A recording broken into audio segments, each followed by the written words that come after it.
Thanksgiving morning used to be one of my favorite days. I would wake up early, start the coffee, and let the sweet smell of cinnamon fill the house.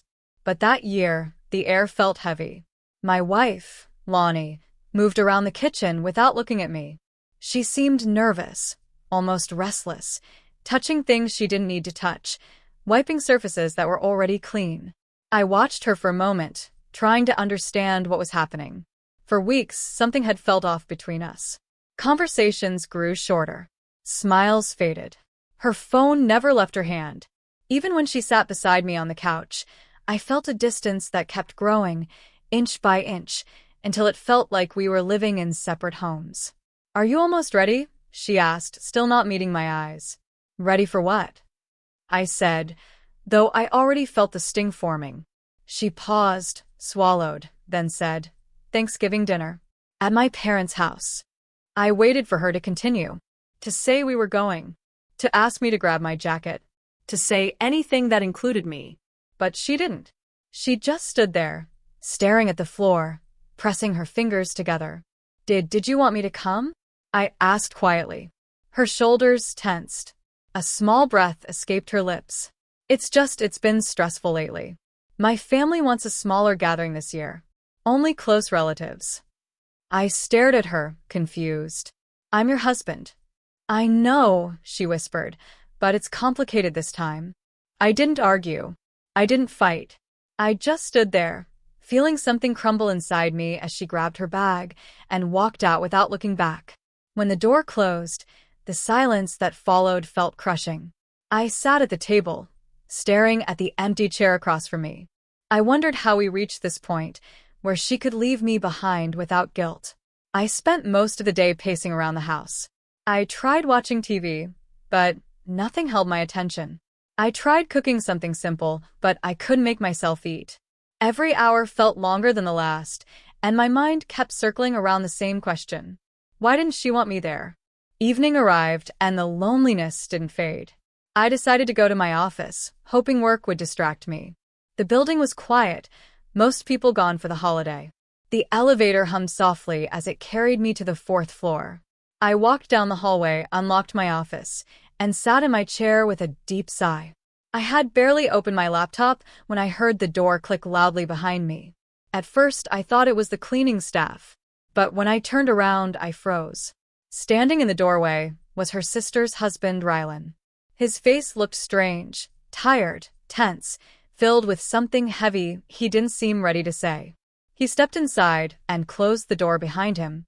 "I figured I'd find you here," he said quietly. I frowned. "Why aren't you at Thanksgiving?" He let out a humorless laugh. "Same reason you aren't." "Because we weren't invited?" I said. He nodded slowly, and for a moment, we just stared at each other. Two married men, left out of their own family's holiday gatherings. Something was wrong, very wrong. "Sit," he said, pulling a chair in front of my desk. "There's something you need to know." My stomach tightened. I leaned forward, bracing myself.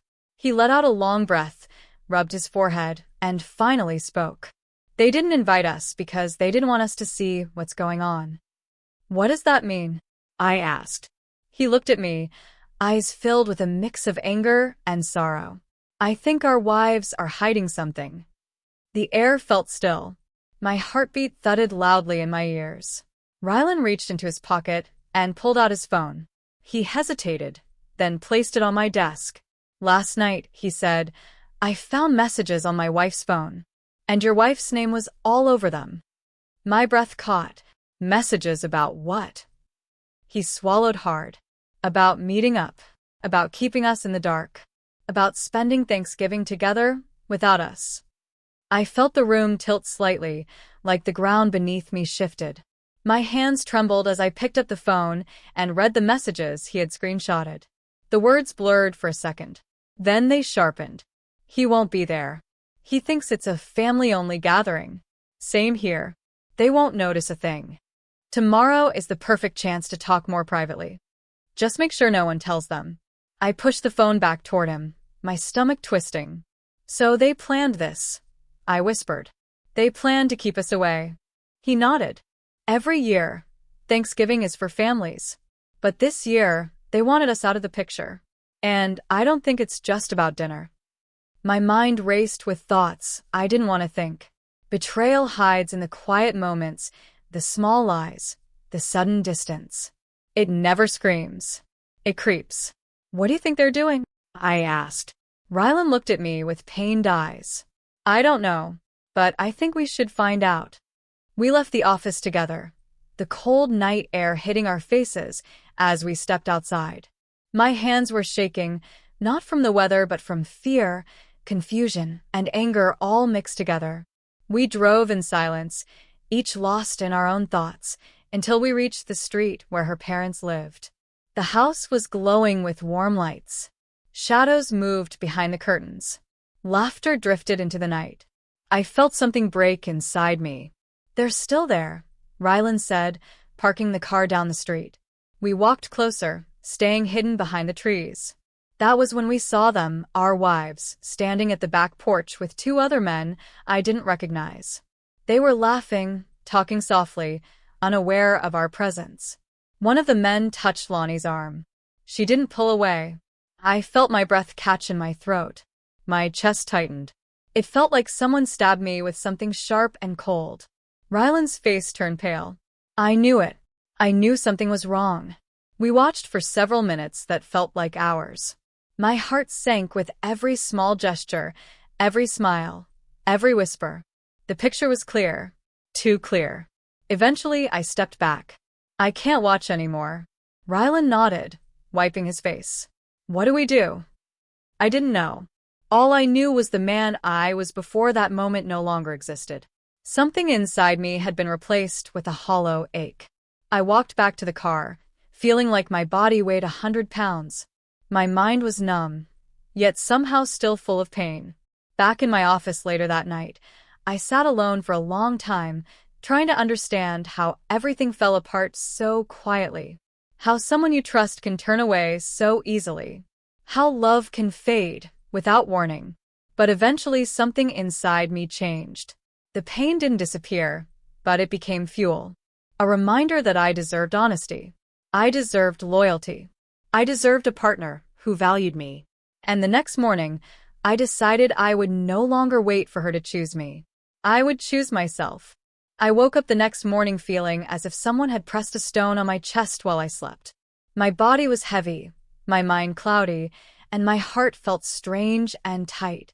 The memory of last night came back slowly, piece by piece, and each piece cut a little deeper than the one before. The porch. The men. Her smile.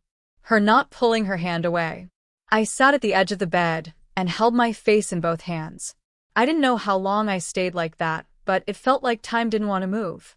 My phone vibrated on the nightstand. I didn't check it. I didn't want to see her messages. I didn't want excuses, long paragraphs, or lies disguised as explanations. I walked to the kitchen and made coffee. The bitter smell filled the room, but it didn't bring the comfort it usually did. I stared at the mug for a long moment before taking a sip. Even the taste felt different. Around noon, I finally grabbed my keys and drove back to my office. It was the one place where I felt I could breathe. The silence felt cleaner there, less painful than the silence of my home. When I entered the office, the lights were still off. I sat in my chair and stared at the window, watching the clouds move slowly across the sky. I didn't know what I was supposed to do next. Should I confront her? Should I wait for her to speak first? Should I pretend nothing happened and see what she tried to hide from me? None of the answers felt right. A soft knock broke the quiet. I turned toward the door, expecting maybe a coworker or someone dropping off paperwork. But when the door opened, it was Rylan again. He looked worse than yesterday. His eyes were puffy, his jaw tense, and he walked like he hadn't slept either. "Can I sit?" he asked. I nodded. He lowered himself into the chair and leaned forward with his elbows on his knees. Did she come home? No, I said quietly. Left the house before I woke up. He breathed out slowly. Same with mine. We sat there in the stillness, both trying to find strength in the presence of someone who understood our pain more than anyone else could. It felt strange, but it also felt grounding. Two men holding the weight of the same wound. He finally lifted his head. Last night, when we saw them, did you notice something? What do you mean? I asked. He rubbed his hands together. They weren't acting like strangers. They were comfortable, too comfortable. Like it wasn't new. His words hit me in a way I wasn't ready for. The idea that this wasn't just a one-time betrayal, that it wasn't a mistake, but something planned, repeated, it made my stomach twist again. I thought the same thing, I admitted. There was ease in their body language, like they had done this before. Neither of us spoke for a moment. Then he said something I hadn't expected. I think they plan to leave us, he whispered. I stared at him. Leave us. He nodded slowly. The messages I saw, they weren't just about Thanksgiving. There were hints. Talks about wanting something new. Talks about feeling trapped. Talks about not wanting us to know. A sharp coldness ran through my entire body.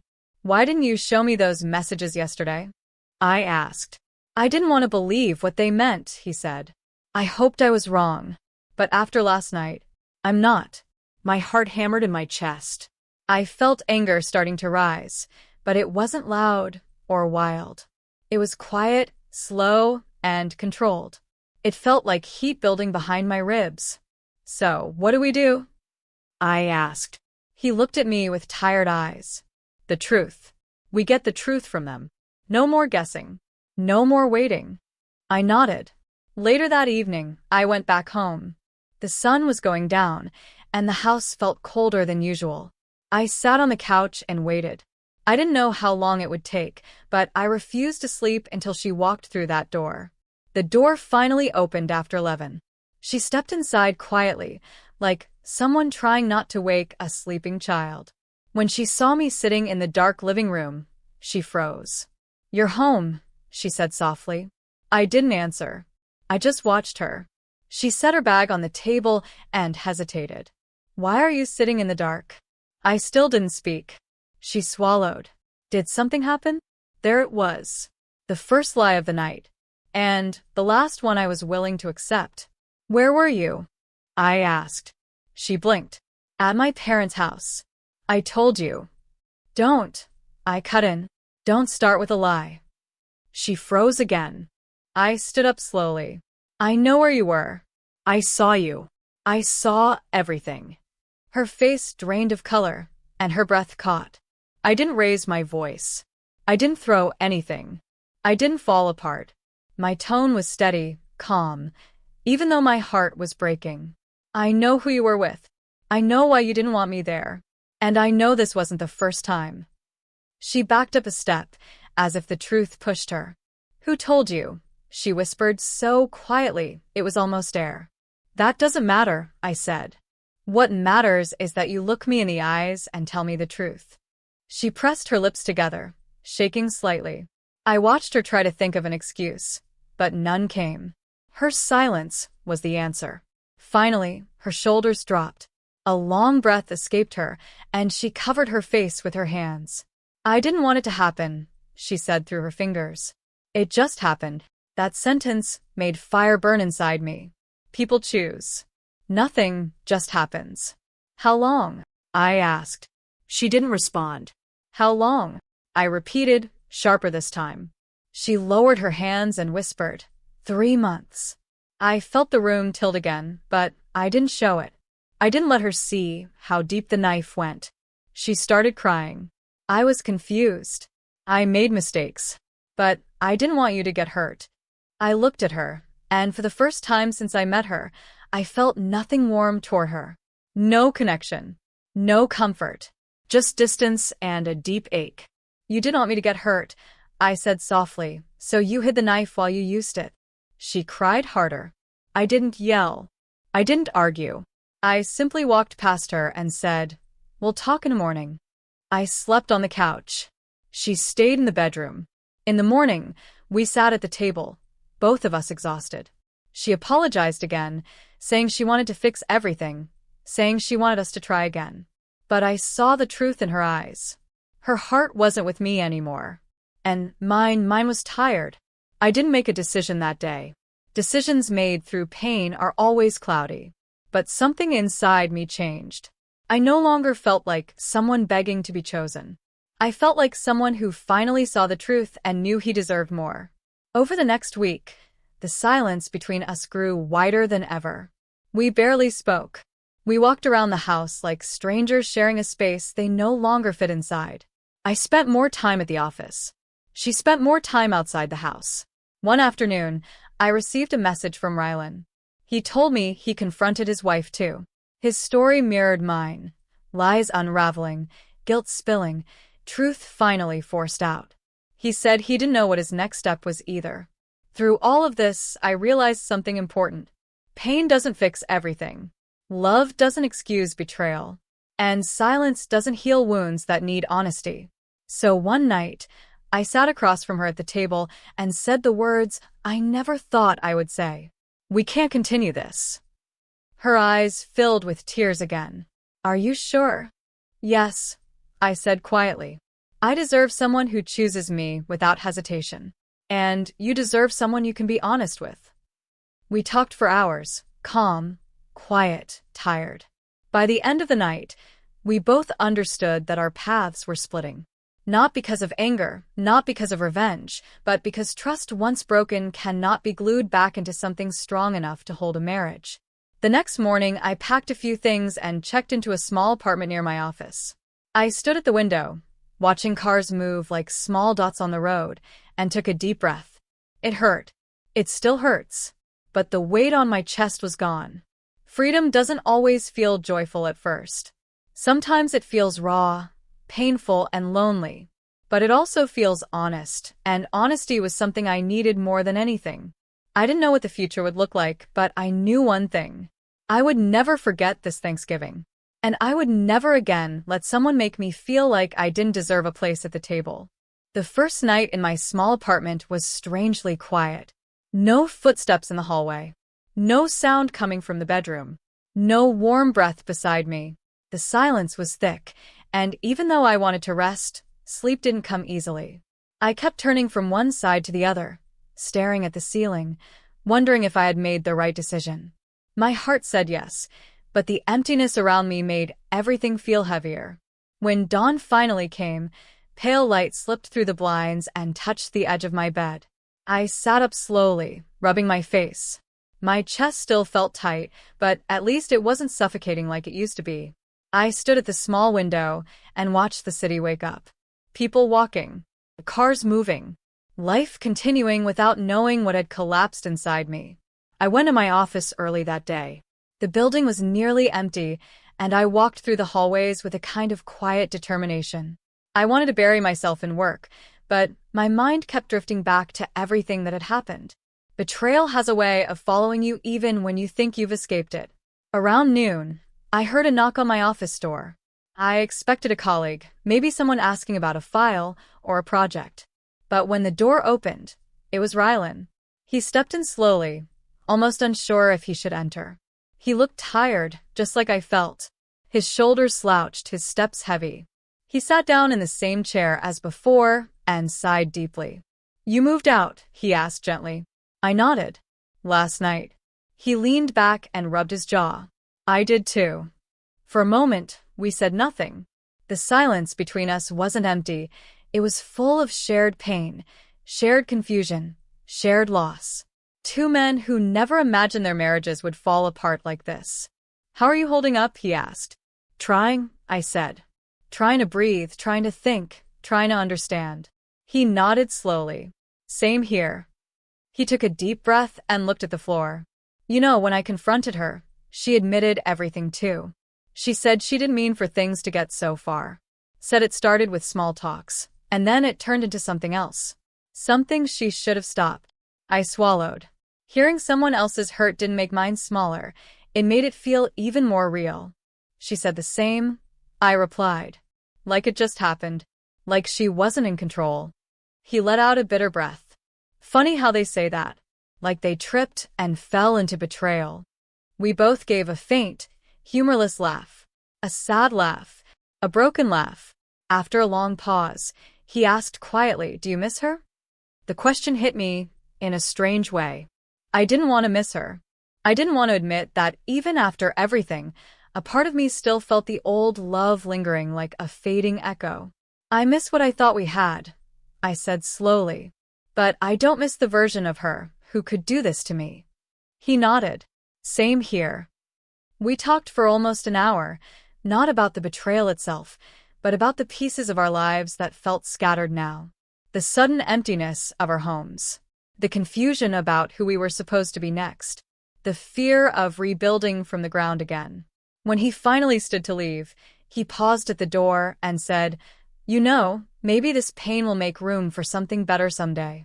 I gave a small nod. I wasn't ready to believe that yet, but I appreciated the hope in his voice. After he left, I stayed in my office, staring out the window.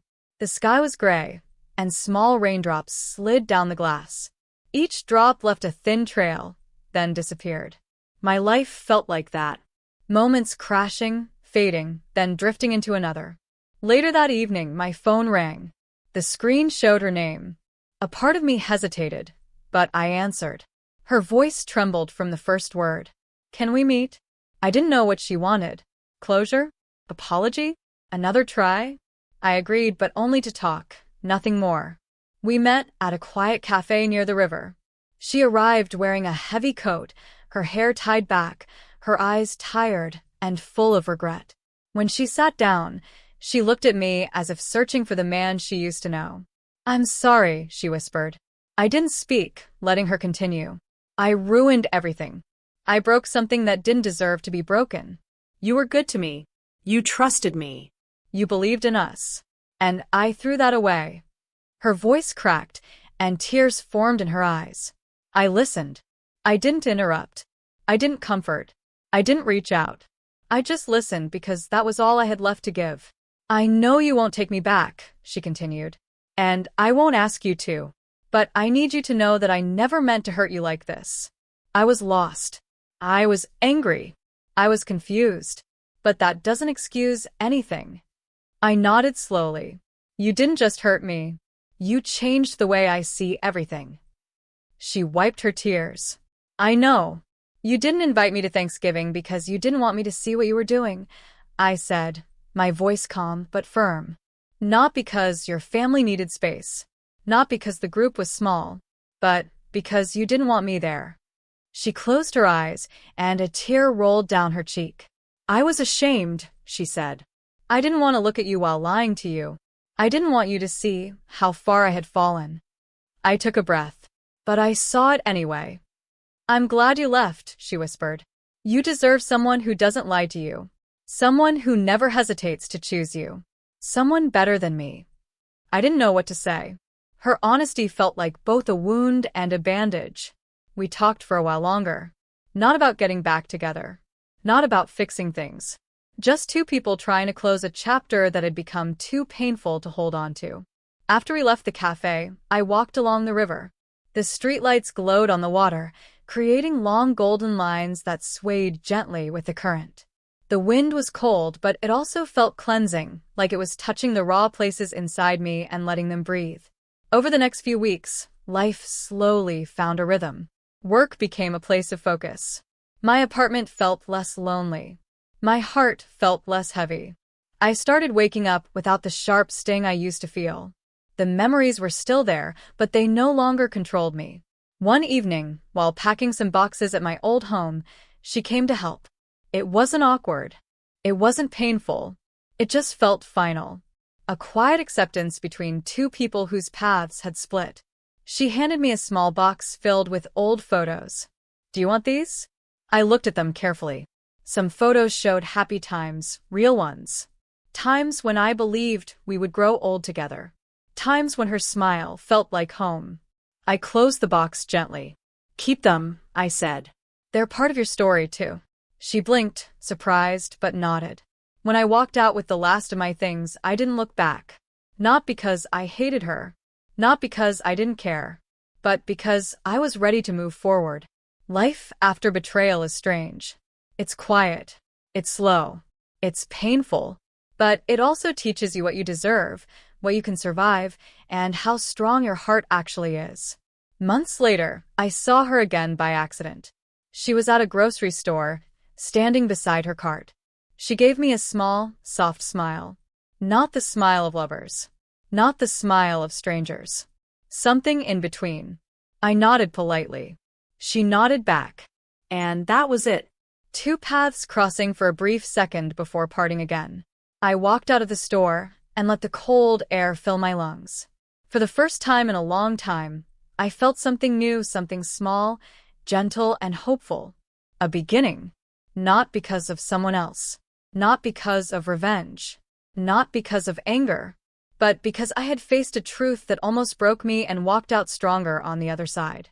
And I knew, with absolute certainty, that I would never let anyone make me feel like a second choice again. Life has a strange way of settling itself when you finally stop trying to hold everything together. After months of adjusting to my new routine, the heaviness inside me slowly began to loosen. I still remembered everything. The hidden messages, the laughter on the porch, the moment I saw her with someone else. But the memories didn't burn the way they used to. They had softened, becoming more like distant bruises instead of open wounds. My apartment had turned into a place of calm. No arguments. No tension. No clashing silence. Just peace. Every morning, I woke up with the sound of traffic outside my window, and instead of feeling lost, I felt alive. I wasn't fully healed, but I was moving forward. And that was enough. One Friday evening, I decided to take a walk by the river. The sky was a soft blend of orange and pink, and the water reflected it like a giant mirror. I walked slowly, breathing the cool air, letting each step feel like a small victory. Every now and then, a memory tried to surface. The Thanksgiving morning she left me, the night I saw her on the porch, the painful conversations afterward. But instead of sinking into them, I simply let them pass. As I leaned on the railing and watched the water move, I heard someone quietly say my name. When I turned, I saw her, my ex-wife, standing a few steps away. She looked different, not in appearance, but in energy. Softer. Quieter. Less restless. Almost as if she too had been living through her own kind of healing. I didn't expect to see you here, she said, tucking her hair behind her ear. I come here sometimes, I replied calmly. Helps clear my mind. She stepped closer, but kept a careful distance. It's been a while. I nodded. Yeah. There was a long silence between us, and for the first time, it didn't feel painful. It felt natural, like two people who once shared a life, but were now walking on different roads. She finally spoke. I wanted to say something I didn't get to say before. I waited. She breathed in shakily. I wasn't myself back then. I was angry, frustrated, and confused. I made choices that I can't undo. Choices that hurt both of us. But looking back now, I want you to know you didn't deserve any of it. Not even a small part. I didn't speak. I let her continue. You loved me in ways I didn't understand until it was too late, she whispered. You were patient when I was distant. You were gentle when I was cold. You were loyal when I wasn't. Her voice cracked a little. I hope you find someone better. Someone who sees you clearly. Someone who won't throw you away the moment life gets hard. I looked at her, really looked at her, and for the first time, I didn't feel anger or sadness. I felt acceptance. Thank you, I said quietly. She wiped her eyes and gave a faint smile. I needed to say it.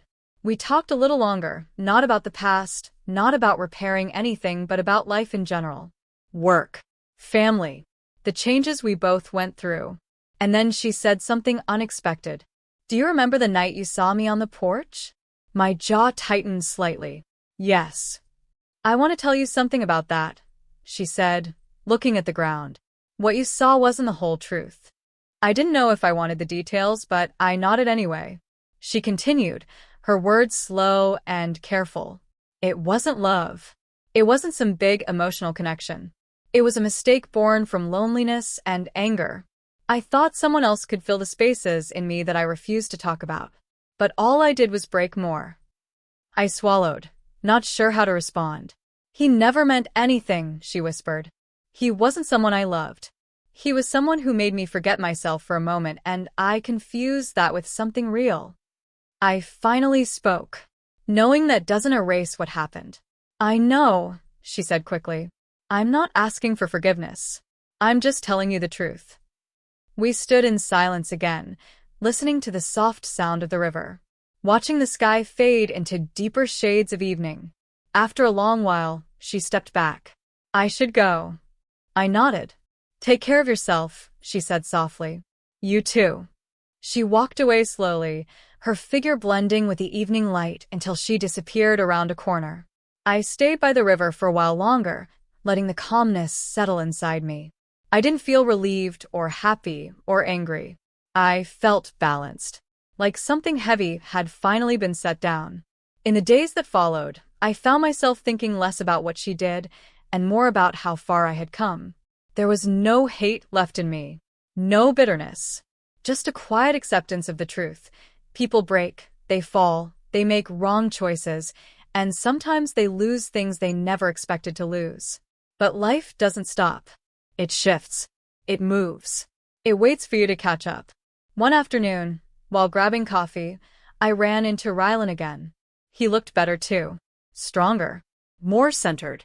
He told me he had started therapy, picked up new hobbies, made new friends. He was rebuilding his life piece by piece, just like I was. We talked for over an hour, laughing at things that once made us cry. Two men who had walked through the same fire and somehow found a way out. As weeks passed, I noticed a new feeling growing inside me. A kind of warmth that wasn't tied to anyone else. A self-kindness I had never experienced before. I wasn't rushing into new relationships. I wasn't searching for answers. I was learning to live again. One evening, I sat on my apartment balcony with a cup of tea. The city lights glowed softly, and the air felt cool against my skin. I realized for the first time in a long time that I wasn't thinking about the past. I wasn't replaying old scenes. I wasn't questioning myself. I was simply living. The betrayal had changed me. The separation had changed me. The heartbreak had carved something new inside me, something quieter, stronger, deeper. And I understood something important. Sometimes, losing someone doesn't break you. Sometimes it frees you. Sometimes it teaches you who you truly are. Thanksgiving had once been the day she didn't invite me, the day everything crashed. But now, when I thought about it, I didn't feel that sharp pain anymore. It had become the day my life took a different path. A harder path, but a better one. Because I had learned how to stand again, how to breathe again, how to love myself again. And in the end, that was the greatest healing of all.